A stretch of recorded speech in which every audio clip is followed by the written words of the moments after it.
Hello everyone, good morning, जय हिंद, नमस्कार, welcome you all to mission competition. उम्मीद करता हूँ आप सभी स्वस्थ होंगे और पढ़ाई कर रहे होंगे। सो देखिए, बीपीएससी शिक्षक भर्ती का हमारा प्रैक्टिस सेट सीरीज़ चल रहा है 75 क्वेश्चन का, और इसमें आज आपके सामने हम लोग लेके हाजिर हैं प्रैक्टिस सेट नंबर 5। इससे पहले हमने 4 करवा दिया। अगर आपने उसको देखा है बहुत अच्छी बात है, नहीं देखा है लिंक प्लेलिस्ट का डिस्क्रिप्शन में दिया गया है, आप उस पर क्लिक करिए, जाके सारे प्रैक्टिस सेट देख लीजिए। ठीक है, इसमें बिल्कुल आपको लेटेस्ट करंट अफेयर्स मिलेगा, तो एकदम आपका बेहतरीन तरीके से प्रैक्टिस सेट लगाइए और बेहतरीन तैयारी होगा। ठीक है ना। शेयर करिएगा, वीडियो अच्छा लगे तो चैनल सब्सक्राइब कर लीजिएगा। ऐसे ही वीडियोस पाने के लिए बेल आइकन दबा लीजिएगा, ताकि वीडियो आते ही आपको पहले नोटिफिकेशन मिल जाए। चलिए इसको करते हैं हम लोग जूम, और हमारा प्रथम सवाल यहाँ से हो जाता है शुरू। अब देखिएगा, पहला सवाल बोल रहा है, भारत के महान्यायवादी के बारे में निम्नलिखित में से कौन सा कथन सही है। इनमें से सही कथन के बारे में बातें हो रही हैं भाई, कि कौन सा कथन जो है इनके बारे में सही है। ठीक है, चलिए तो देखिए, इनमें अगर हम सही कथन की अगर हम लोग बात कर ले, कौन सा कथन सही है, तो हमारा हो जाएगा, देखिए, उसे केवल भारत के उच्चतम न्यायालय में सुनवाई का अधिकार है। ये जो है सही नहीं है, माफ़ करिएगा, कौन सा कथन सही नहीं है, तो हमारा ए वाला यहाँ पे सही हो जाएगा। ठीक है, देखिएगा, महान्यायवादी जो होता है भारत सरकार का विधि अधिकारी होता है, या कानून अधिकारी इसको बोलते हैं। ठीक है, महान्यायवादी को भारत के रीजन में, भारत के राज्य क्षेत्र में जितने भी न्यायालय हैं, सभी न्यायालयों में सुनवाई करने का इसको अधिकार होता है, ना कि सिर्फ उच्चतम न्यायालय में। तो हमारा बाय डिफ़ॉल्ट ए करेक्ट हो जाएगा। नंबर 2 देखिएगा, निम्नलिखित में से कौन सा मूल अधिकार भारत का भाग नहीं है।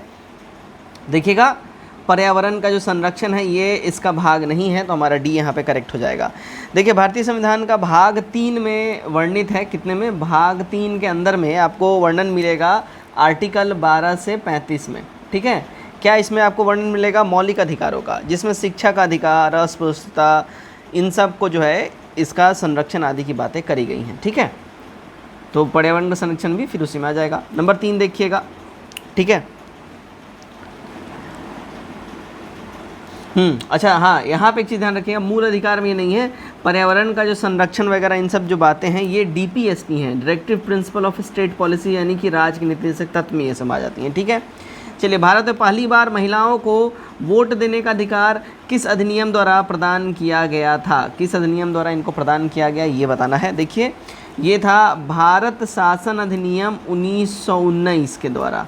राइट, बी हमारा यहाँ पे करेक्ट हो जाएगा। मार्टिंग्यू चेम्सफोर्ड सुधार आया था भारत शासन अधिनियम 1919, इसके द्वारा ही पहली बार फीमेल्स को वोट देने का जो है अधिकार दिया गया था। नंबर 4 देखिए, भारतीय संविधान में गणतंत्रात्मक प्रस्तावना में स्वतंत्रता, समता और बंधुता शब्द किस देश से लिया गया है।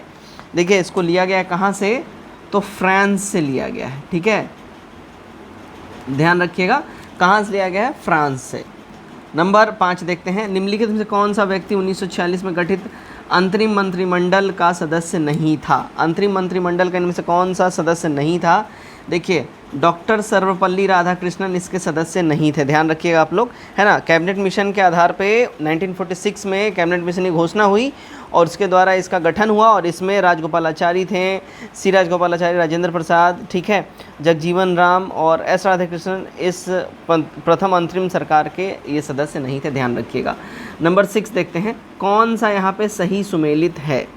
सही सुमेलित की बात करें, देखिएगा, संघ राज्य क्षेत्र का प्रशासन अनुच्छेद 239 ठीक है। राष्ट्रपति को किसी विधेयक पर अनुमति देने का अधिकार 111 में ठीक है।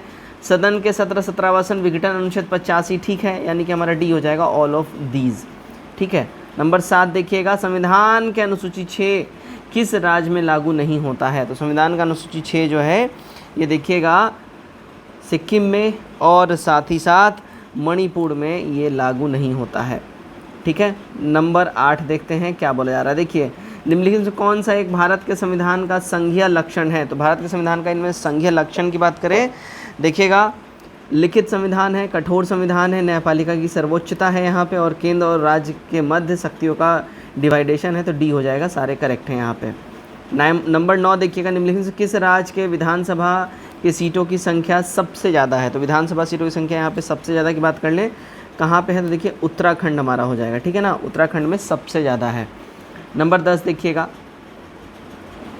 देखिए नंबर 10 में क्या बोल रहा है।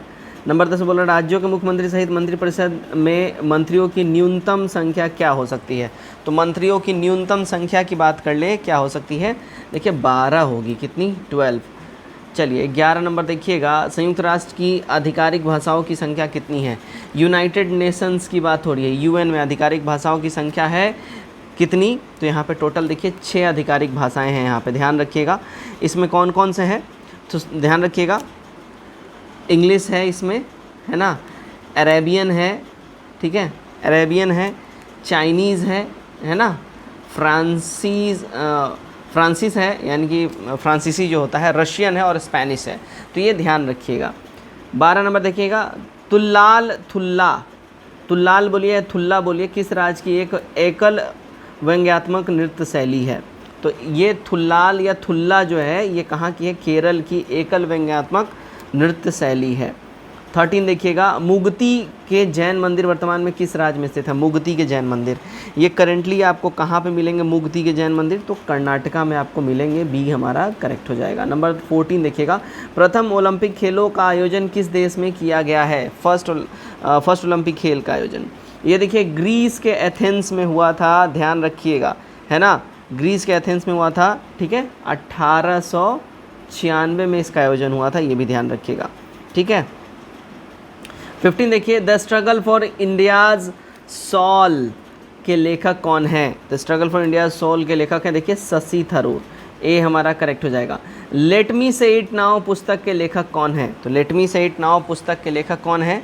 तो इस पुस्तक के लेखक है भैया देखिए राकेश मारिया, राइट, हमारा बी यहाँ पे एब्सोल्युटली करेक्ट हो जाएगा।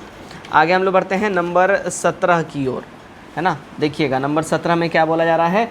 प्रथम आंग्ल बर्मा युद्ध की शुरुआत के समय भारत का गवर्नर जनरल कौन था भाई? तो भारत का गवर्नर जनरल था कौन? देखिए लॉर्ड एमहर्स्ट। कौन था? Lord Amherst. जब प्रथम आंग्ल बर्मा युद्ध हुआ था उस समय भारत का गवर्नर जनरल था। 18 नंबर देखते हैं हम लोग, देखिएगा क्या बोला जा रहा है? भारत ट्रेड यूनियन कांग्रेस के पहले अध्यक्ष कौन थे? तो भारत ट्रेड यूनियन कांग्रेस के पहले अध्यक्ष थे कौन? तो देखिए लाला लाजपत राय जी इसके पहले अध्यक्ष थे, ध्यान रखिएगा, है ना। तो भारतीय ट्रेड यूनियन कांग्रेस की स्थापना किसने किया था पहले ये भी जान लीजिए? एम.एन. जोशी ने करा था, एम.एन. जोशी, ठीक है, ध्यान रखिएगा, एस्टैब्लिश्ड बाय एम.एन. जोशी, ये ध्यान रखिएगा, बेहद महत्वपूर्ण है। और कब इन्होंने किया? तो 1920 में इन्होंने इसका स्थापना किया था। कहाँ पे किया था? मुंबई में इन्होंने इसकी स्थापना करी थी। क्लियर? इतनी बातें सारी क्लियर हैं आप लोगों को? चलिए नंबर 19 देखिएगा, 1938 में भारतीय राष्ट्रीय कांग्रेस के अध्यक्ष निर्वाचित हुए थे कौन? तो 1938 में भारतीय राष्ट्रीय कांग्रेस के अध्यक्ष की बात कर ले, ये देखिए एस.सी. बोस यानी कि सुभाष चंद्र बोस जी निर्वाचित हुए थे। 20 देखते हैं, पाकिस्तान के लिए अलग राज्य आंदोलन नेतृत्व किसने किया था? तो पाकिस्तान के लिए अलग राज्य आंदोलन का नेतृत्व की बात कर ले भाई, देखिएगा ये मोहम्मद अली जिन्ना ने ये स्टार्ट किया था।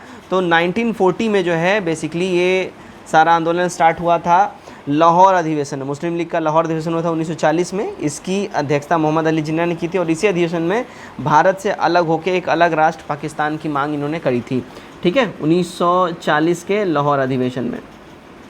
21 देखिएगा, सर्वोदय शब्द का प्रयोग सबसे पहले किसने किया था? देखिए सर्वोदय शब्द का प्रयोग जो है सबसे पहले महात्मा गांधी ने करा था, राइट, सी हमारा यहाँ सही हो जाएगा। 22 देखिएगा, भारत में ब्रिटेन के सभी संवैधानिक प्रयोग में सबसे कम समय तक चला था।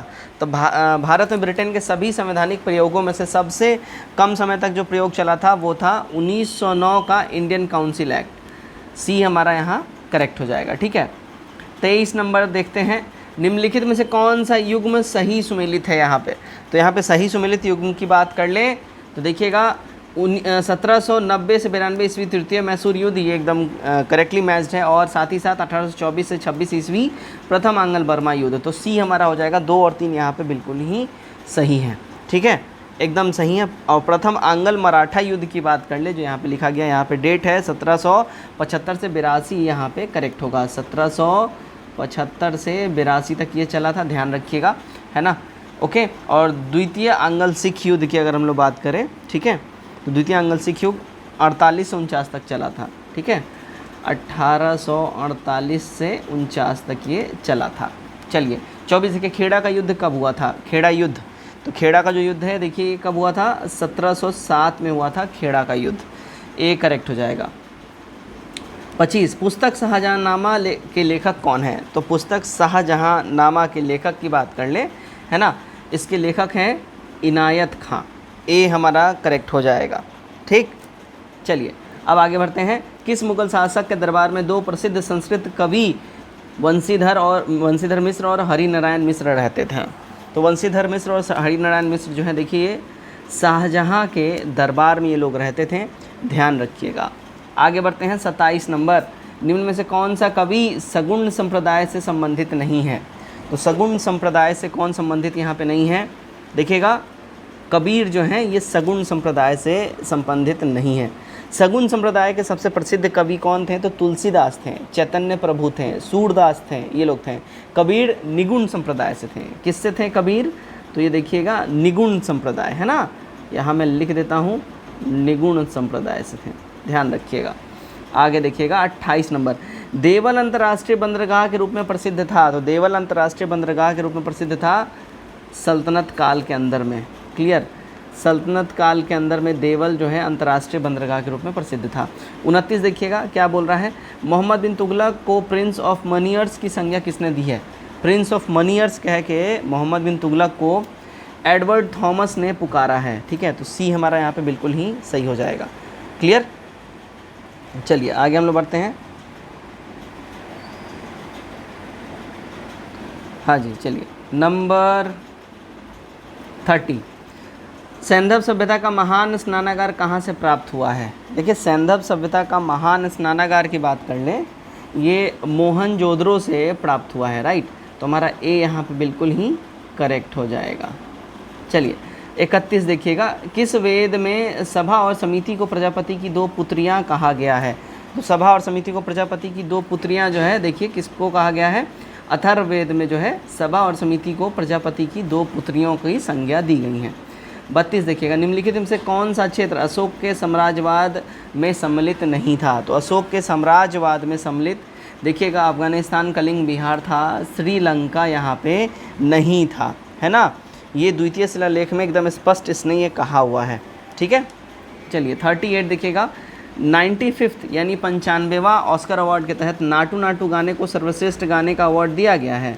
इस गाने के जो है संगीतकार कौन है, कंपोज़र कौन है या सिंगर कौन है? ठीक है, देखिएगा इसके सिंगर की हम लोग बात कर लें तो ये हैं MM कीरावाणी। ठीक है, ये हमारा करेक्ट हो जाएगा। 34 गैस अथॉरिटी ऑफ इंडिया यानी गेल के नए निर्देशक कौन बने हैं? तो गेल के नए डायरेक्टर बने हैं Sandeep Kumar Gupta. Right, B correct हो जाएगा। चलिए 35 देखिए। आईएनएस वेला स्कॉर्पियन श्रेणी की पनडुब्बी को किस देश ने विकसित किया है? तो आईएनएस वेला जो है इसको डेवलप किया है किसने? तो फ्रांस ने इसको डेवलप किया है। ठीक है, ध्यान रखिएगा इस बात का।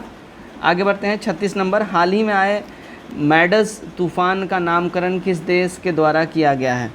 तो मैडस तूफ़ान का नामकरण जो है अगर इसकी हम बात कर लें ये UAE के द्वारा किया गया है, यूनाइटेड अरब एमिरेट्स के द्वारा। ठीक, 37 देख लेते हैं। हाल ही में तेजपुर लीची को जीआई टैग दिया गया है, इसका संबंध किस राज्य से है? तो तेजपुर लीची का को जीआई टैग जो मिला है इसका संबंध है किससे? असम से है। किससे है? असम से। राइट, चलिए आगे बढ़ते हैं हम लोग। 38 देखिए। हाल ही में बालकृष्ण दोषी का निधन हो गया, उनका संबंध किससे था? तो बालकृष्ण दोषी का रिसेंटली ही जो डेथ हुआ है इनका संबंध था देखिए, ये एक वास्तुकार थे, वास्तुकला से इनका संबंध था। 39 अंतर्राष्ट्रीय सौर गठबंधन के नए अध्यक्ष कौन बने हैं? अंतर्राष्ट्रीय सौर गठबंधन के नए डायरेक्टर बने हैं देखिए RK सिंह। ठीक है, बी हमारा यहाँ बिल्कुल ही सही हो जाएगा। नंबर 40 देखिएगा। जलदूत ऐप को किस मंत्रालय द्वारा जारी किया गया है? तो जलदूत ऐप को जो है अभी रिसेंटली हाल में जारी किया गया है किसके द्वारा? ग्रामीण विकास मंत्रालय के द्वारा। ठीक है, तो 40 का ए हमारा यहाँ पे करेक्ट हो जाएगा। देश भर में चयनित कुओं में जल स्तर को बढ़ाने के उद्देश्य से जलदूत ऐप को जो है ये डेवलप किया गया है। 41 देखिए। भारत तथा अमेरिका के मध्य 7वां संगम अभ्यास का आयोजन कहाँ किया गया है? तो इसका आयोजन कहाँ किया गया है? तो देखिएगा ये किया गया है कहाँ पे? तो गोवा में, है ना। हमारा ए करेक्ट हो जाएगा। चलिए भाई आगे बढ़ते हैं। 42 देख लेते हैं हम लोग। 42 क्या बोल रहा है? भारत और पाकिस्तान सीमा पर सुरक्षा के उद्देश्य से BSF द्वारा कौन सा ऑपरेशन चलाया गया? तो BSF के द्वारा जो ऑपरेशन चलाया गया वो था देखिए ऑपरेशन अलर्ट, बी करेक्ट होगा। 43 जलवायु परिवर्तन प्रदर्शन सूचकांक 2023 में कौन सा देश प्रथम स्थान पे है? इसमें प्रथम स्थान पे देश की बात कर लें तो देखिए ये अपना देश हो जाएगा कौन सा? तो डेनमार्क हो जाएगा। Right, Denmark. चलिए 44 देखिएगा, आम बजट 2023-24 के तहत मनरेगा के लिए कितनी राशि आवंटित की गई है। तो आम बजट 2023-24 के तहत मनरेगा के लिए जो राशि आवंटित की गई है वो है देखिए 60,000 करोड़ की राशि, सी करेक्ट होगा। 45 देखिएगा, डिजिटल शक्ति 4.0 कार्यक्रम की शुरुआत की गई। तो डिजिटल शक्ति 4.0 कार्यक्रम की शुरुआत की बात कर ले, ये कार्यक्रम की शुरुआत किया गया है देखिए महिला आयोग के द्वारा, ठीक है, बी करेक्ट हो जाएगा, है ना। 46 देखिएगा, अर्जुन पुरस्कार 2022 से सम्मिलित सुश्री सरिता का संबंध है। तो अर्जुन पुरस्कार 2022 से अभी रिसेंटली ही सम्मानित की गई हैं सरिता जी, और इनका संबंध है कुश्ती से, ठीक है, बी हमारा करेक्ट हो जाएगा, रेसलिंग से इनका नाता है, संबंध है। चलिए आगे हम लोग बढ़ते हैं, ठीक है। चलिए 47 देखिएगा, क्या बोला जा रहा है, फीफा अंडर 20 महिला विश्व कप 2023 का आयोजन किया जाएगा। तो इसके आयोजन की बात कर लें, ये देखिए कोस्टा रिका में इसका आयोजन किया जाएगा, बी हमारा करेक्ट हो जाएगा, ठीक है। चलिए 48 देखिएगा, महिला सशक्तिकरण पर G20 का सम्मेलन कहाँ आयोजित किया गया है। तो महिला सशक्तिकरण के ऊपर में G20 सम्मेलन का आयोजन की बात कर ले, ये देखिए आगरा में रिसेंटली ही इसका आयोजन हुआ था, है ना, 11-12 फरवरी को, तो ये ध्यान रखिएगा। चलिए 49 देखते हैं, विश्व दाल दिवस प्रतिवर्ष कब मनाया जाता है ना, विश्व दाल दिवस प्रतिवर्ष कब मनाया जाता है। तो विश्व दाल दिवस हर साल देखिए 16 फरवरी को मनाया जाता है, तो हमारा डी यहाँ पे बिल्कुल सही हो जाएगा। 50 देखिएगा, डूरंड कप 2022 के विजेता कौन है। तो डूरंड कप 2022 के विजेता की बात कर लें, तो देखिए इसके विजेता हैं कौन, तो बेंगलुरु जो है इसका विजेता हो जाएगा डूरंड कप का। इसने मुंबई सिटी को हरा कर ये जो खिताब है अपने नाम किया है। 51 देखिएगा, गोल्डन ग्लोब अवार्ड हेतु किस फिल्म को सर्वश्रेष्ठ फिल्म का पुरस्कार दिया गया है। तो किस फिल्म को सर्वश्रेष्ठ फिल्म का पुरस्कार दिया गया है, तो ये देखिए द फैबलमैन्स, ए हमारा यहाँ करेक्ट हो जाएगा, ठीक है। 52 देखिएगा, रक्सौल हल्दिया ग्रीनफील्ड एक्सप्रेसवे की शुरुआत किस वर्ष तक की जाने की घोषणा की गई है। तो इसका शुरुआत जो है साल 2023 तक के लिए जो है शेड्यूल्ड है, ध्यान रखिएगा।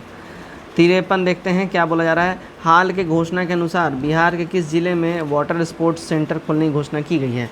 तो वाटर स्पोर्ट्स सेंटर जो है देखिए बिहार में कैमूर ज़िला में खोला जाएगा, है ना, कैमूर में, तो ध्यान रखिएगा इस बात का।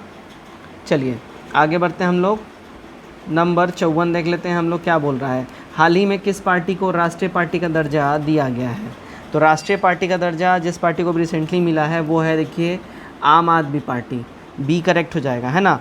अब करेंटली भारत के अंदर में 8 पार्टियों को जो है नेशनल पार्टी का स्टेटस मिल गया है, ठीक है। तो ये ध्यान रखिएगा, कितनी पार्टियों को, 8 पार्टियों को दर्जा प्राप्त हो चुका है। गुजरात इलेक्शन 2022 में आम आदमी पार्टी को राष्ट्रीय पार्टी का दर्जा उसके बाद मिल चुका है। 55 फीफा विश्व कप 2022 में किस टीम को फीफा फेयर प्ले अवार्ड दिया गया। तो फीफा फेयर प्ले अवार्ड जो है देखिए किसको मिला है, इंग्लैंड को मिला है, ठीक है, सी करेक्ट होगा। 56 देखिएगा, भारत वन रिपोर्ट 2021 के अनुसार सर्वाधिक मैनग्रोव वाला राज्य कौन सा है। सर्वाधिक मैनग्रोव वाला जो राज्य हो जाएगा ये देखिए आपका हो जाएगा वेस्ट बंगाल, ठीक है, ध्यान रखिएगा, ओके। इसमें भारत में कुल मैनग्रोव वनों की जो अगर हम बात करें क्षेत्रफल है वो है 4,992 वर्ग किलोमीटर है, ध्यान रखिएगा, ठीक है, वर्ग किलोमीटर है ये, ओके। चलिए 57 देखिएगा, राष्ट्रपति चुनाव 2022 से तो कुल कितने वोट पड़े थे। तो इसमें टोटल वोटों की संख्या बात कर लें तो 4,752 वोट्स इसमें पड़े थे, ठीक है। चलिए 58 देखिएगा, निम्नलिखित में से कौन सा ग्रह सबसे कम समय में सूर्य का चक्कर लगाता है। सबसे कम समय में सूर्य का चक्कर लगाता है भैया देखिए अपना बुध, सी हमारा करेक्ट हो जाएगा। यह मात्र 88 डेज़ में चक्कर कंप्लीट कर लेता है अपना, कितने, 88 दिनों में।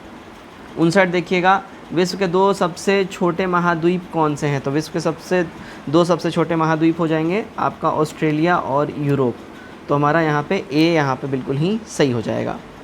60 देखिएगा, महाद्वीपीय भारत की सबसे ऊंची चोटी कौन सी है। महाद्वीपीय भारत की सबसे ऊंची चोटी जो है देखिए अन्नामुड़ी हो जाएगी, ठीक है, सी करेक्ट हो जाएगा। इसकी ऊंचाई कितनी है, तो 2695 मीटर इसकी हाइट है, ध्यान रखिएगा। आगे बढ़ते हैं हम लोग 61 नंबर, नेलांग घाटी किस राज्य में अवस्थित है? तो नेलांग घाटी जो है देखिए उत्तराखंड में है। कहाँ पे? उत्तराखंड। यह गंगोत्री राष्ट्रीय पार्क का ही एक भाग है, ये भी ध्यान रखिएगा। 62 देखिएगा, नीली क्रांति की शुरुआत किस पंचवर्षीय योजना के दौरान की गई थी? है ना, नीली क्रांति या बोल ले तो ब्लू रेवोल्यूशन, ये देखिएगा किस क्रांति के दौरान किया गया था? नीली क्रांति, इसका शुरुआत। तो ये देखिए 5वां जो है पंचवर्षीय योजना के दौरान इसका स्टार्ट किया गया था। मछलियों का उत्पादन बढ़ाने के लिए नीली क्रांति को स्टार्ट किया गया था। इसका शुरुआत कब हुआ था? देखिए 5वीं पंचवर्षीय योजना 1970 में इसकी शुरुआत की गई थी। ठीक है, आगे बढ़ते हैं नंबर 63 की ओर। चलिए देखिए, पौधों को सबसे अधिक पानी किस मिट्टी से प्राप्त होता है? सबसे अधिक पानी जो है पौधों को देखिए लोम मिट्टी से प्राप्त होता है। किससे? लोम मिट्टी से। 64 देखिएगा, डार्लिंग श्रृंखला ऑस्ट्रेलिया के किस तट पर अवस्थित है? तो डार्लिंग श्रृंखला की बात कर ली ऑस्ट्रेलिया में, देखिएगा दक्षिण पूर्वी तट पे आपको ये अवस्थित मिलेगा। तो ए हमारा करेक्ट हो जाएगा। यह मरे डार्लिंग बेसिन तथा उसकी सहायक नदियों द्वारा लाई गई मिट्टी से बना हुआ है। ये हॉर्न ऑफ अफ्रीका के भाग हैं, है ना, हॉर्न ऑफ अफ्रीका के भाग इनमें से कौन से हैं ये बताना है। तो देखिए सोमालिया हो जाएगा, इथोपिया हो जाएगा, जिबूती हो जाएगा। बी हमारा यहाँ पे एकदम सही हो जाएगा। आइए जी 66 हम लोग देखते हैं। 66 देखिए क्या बोल रहा है, वह कौन सा उपकरण है जो ऊर्जा के लिए एक रूप को दूसरे रूप में परिवर्तित कर देता है, आमतौर पर एक सिग्नल को दूसरे सिग्नल में बदल देता है? तो ये कौन है भैया? तो देखिएगा ये हो जाएगा ट्रांसड्यूसर। ठीक है, बी करेक्ट हो जाएगा।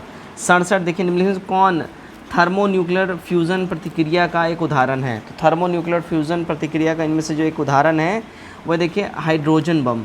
ए हमारा यहाँ पे बिल्कुल सही हो जाएगा। 68 देखिएगा, विद्युत मोटर के संबंध में निम्नलिखित में से कौन सा कथन गलत है? तो विद्युत मोटर के संबंध में यहाँ गलत कथन की बात कर लेते हैं। कौन सा है? देखिए विद्युत मोटर केवल दिष्ट धारा द्वारा संचालित होता है, तो ये वाला स्टेटमेंट यहाँ पे रॉन्ग है। ठीक है, क्लियर? यह प्रतिवर्ती धारा और दृष्ट धारा दोनों द्वारा संचालित किया जा सकता है, ध्यान रखिएगा। ठीक है, 69 देखिएगा, ओम का नियम डैश और डैश के बीच संबंध का वर्णन करता है। तो ओम का जो नियम है ये देखिए विद्युत धारा और विभवांतर दोनों के बीच में अगर हम बात कर लें वर्णन करता है। क्लियर है? चलिए 70 देखिएगा क्या बोला जा रहा है, निम्नलिखित में से कौन सा कथन न्यूटन के गति के तीसरे नियम के लिए सही है? तो न्यूटन के गति का तीसरे नियम के लिए अगर हम यहाँ पे सही कथन की बात कर ले तो वो हो जाएगा बल अलग अलग निकाय पर विपरीत दिशा में लागू होता है। तो हमारा सी यहाँ पे सही होगा। 71 निम्नलिखित से किस प्रकार की किरणें पृथ्वी की वायुमंडल में प्रवेश नहीं कर पाती हैं? तो पृथ्वी की वायुमंडल में जो किरणें प्रवेश नहीं कर पाती हैं वो है देखिए एक्स रेज यानी एक्स किरणें। बी हमारा करेक्ट हो जाएगा। 72 देखिएगा, निम्न में से क्या तरंग की विशेषता नहीं है? इनमें से तरंग की विशेषता कौन सी नहीं है? देखिए तरंग की विशेषता माध्यम नहीं होगी, आवृत्ति, तरंगदैर्घ्य और आयाम होगा। 73 देखिए, इनमें से कौन सा रासायनिक परिवर्तन एक उदाहरण है? इनमें से कौन सा रासायनिक परिवर्तन का एक उदाहरण है? तो ये है देखिए निष्क्रियण, ये रासायनिक परिवर्तन का एक मेजर उदाहरण है। ठीक है, रासायनिक परिवर्तन ये कहलाता है निष्क्रियण। निष्क्रियण जो है उदासीकरण इसको कहते हैं, ये एक प्रकार का रासायनिक परिवर्तन ही होता है। अब देखिए 74 देखते हैं क्या बोल रहा है, निम्नलिखित से किसने यह प्रस्तावित किया था कि प्रत्येक तत्व में एक विशेष परमाणु द्रव्यमान होता है? ये प्रस्तावित किया था देखिए जॉन डाल्टन ने। बी हमारा यहाँ पे करेक्ट हो जाएगा। आखिरी सवाल की ओर बढ़ते हैं, सवाल नंबर 75 देखिएगा, लोहे के कठोर और मजबूत बनने के लिए निम्न में से क्या मिलाया जाता है? तो लोहे को कठोर और मजबूत बनाने के लिए इसमें कार्बन की मात्रा को मिलाया जाता है। सी हमारा करेक्ट हो जाएगा। तो फ्रेंड्स ये था हमारा देखिए सेट नंबर 5। उम्मीद करता हूँ आपने इसमें मैक्सिमम स्कोर किया होगा। कमेंट करके अपने स्कोर हमारे साथ ज़रूर शेयर करिए। वीडियो चले गए वीडियो को सब्सक्राइब करिए और लाइक ज़रूर करिए चैनल को, वीडियो को। Till then take care, bye bye, God bless you all.